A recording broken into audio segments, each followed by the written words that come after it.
Weather Service. The National Weather Service in Chicago has issued a flash flood warning for an ice jam in East Central Grundy County. No way! West Central Will County in northeastern Illinois until 5 p.m. Thursday. At 10:19 a.m., emergency management and river gauges indicated that the ice jam on the Kankakee River near Interstate 55 downstream of Wilmington is rapidly worsening. Yes, my V3 activated! Downstream of the jam. Hazard, flash flooding from an ice jam.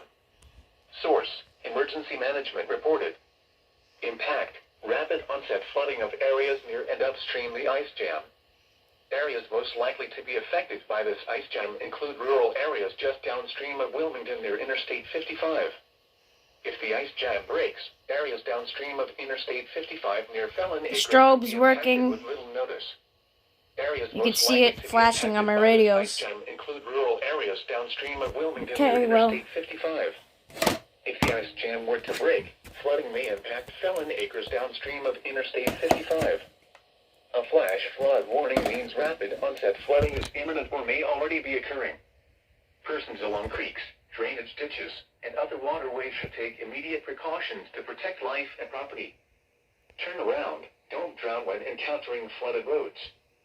Most flood deaths occur in vehicles.